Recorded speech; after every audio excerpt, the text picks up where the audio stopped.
Me to formally welcome the Fatui to our cause. We now face a common enemy. It's time to put our differences behind us and look to the future. As for Auroron, his actions may have been out of line, but I don't intend to punish him right now. I'd rather give him a chance to prove himself.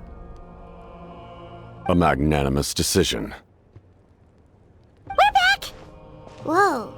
Seeing the two of you chatting like this, Paimon almost feels like she's dreaming. This may be an unexpected outcome, but a favorable one nonetheless. Now that we're all here, I have some questions of my own. Tell me, how did you discover the source mechanism? We weren't getting any closer to obtaining the Gnosis, so I had my men scour Natlan for a different option. Auroron helped as well. We tracked down 3 scholars, Aberawa, Bosomtwe, and Kushtal, and combined the results of their research to locate this ancient device. I've never heard those names before.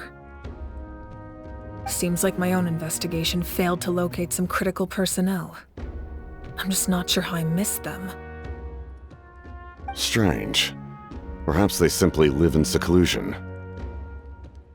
In any case, their results speak for themselves. That's true. Now we have another option at our disposal. Compared to using the Gnosis, our current plan will buy us some time.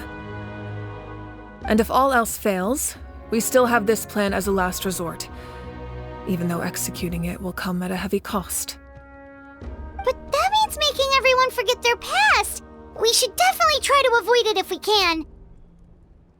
Oh, actually, speaking of the Gnosis, how did you know what it could do? That story begins with the Cataclysm 500 years ago.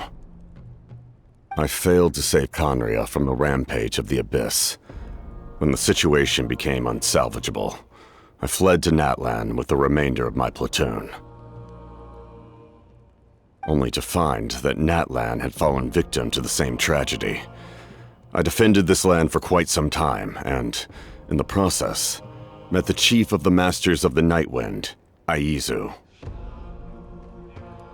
I'm sure many people viewed Conria as the cause of the tragedy, but Aizu was kind to me all the same, and even helped me in my time of need. From that moment, I made it my mission to aid Natlan. In battle, a warrior fights to win. Even though my homeland was lost, I was already committed to this fight. Together, Aizu and I fought many battles and overcame countless hardships. However, he was unable to escape his fate, and, in his final moments, told me the secret of the Gnosis. So it was him. He recommended using the Gnosis on several occasions even before the tragedy, but I turned him down each time. You knew him, and you fought for Natlan all those years ago. Why don't I recognize you? It must be the mask. Even without the mask, my past appearance is long gone. Even with the curse of immortality, the flesh still rots. Wait, do you know someone named Dainsleif? That problem doesn't seem quite so extreme for him. You've met him already? Yeah, a bunch of times. Sounds like you know him too. During the age of Conria, all I knew was his name. The last time I saw him in person, he was traveling with the prince. He carries a degree of pain and hatred that far surpasses my own.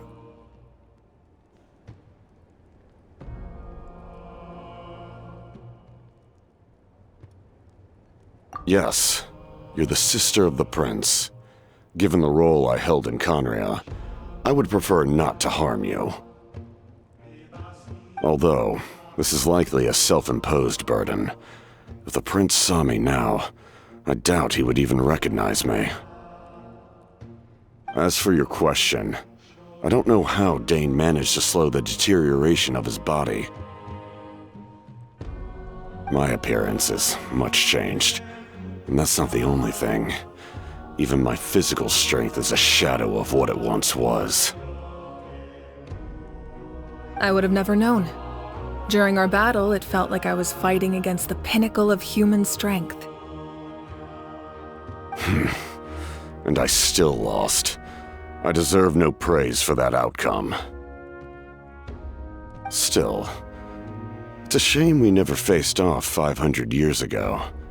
You could have seen what I was truly capable of. I agree. Had we fought then, I'd also have been more motivated to go all out. So, all that commotion back at the stadium, and you're saying neither of you were using your full strength? I'd say we're evenly matched. If we face off again, victory will come down to who wants it more. I imagine you held back since there were spectators around that could have gotten hurt. But capitalizing on that situation would have only led to a hollow victory. It would have been no different than taking hostages. My goal was the Gnosis, and I failed to obtain it. That means I lost, plain and simple.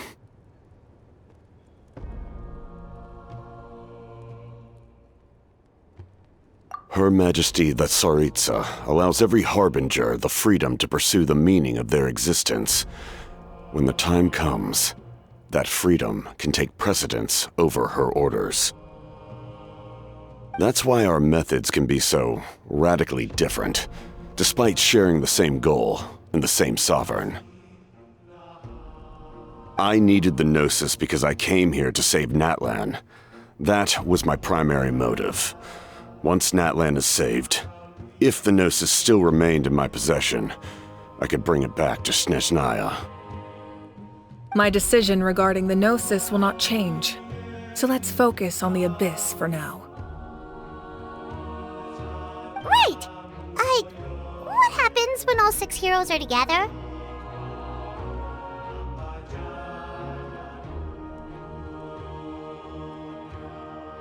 We will unleash a great power that can be used to thwart the Abyss. But only once. It's a power that Xbalanque gained from Renova. Renova is a god whose existence predates any archon. You can think of her like an emissary of the heavenly principles. She controls the power of death. Wait, is that why you have the Ode of Resurrection? Yes. Renova also orchestrated Natlan's rules.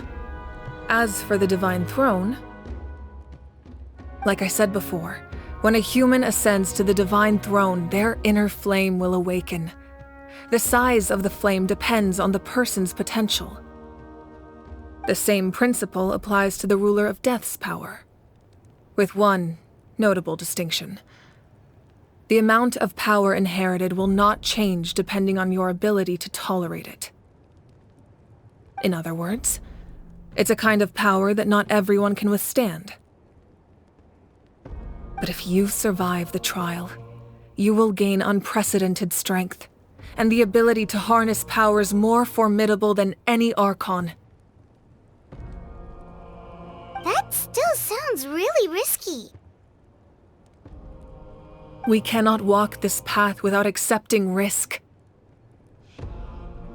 Mualani charged into the Night Kingdom despite the abyssal contamination. Auroron fought back from the brink of death. In the face of their bravery, I must respond in kind. That is my duty.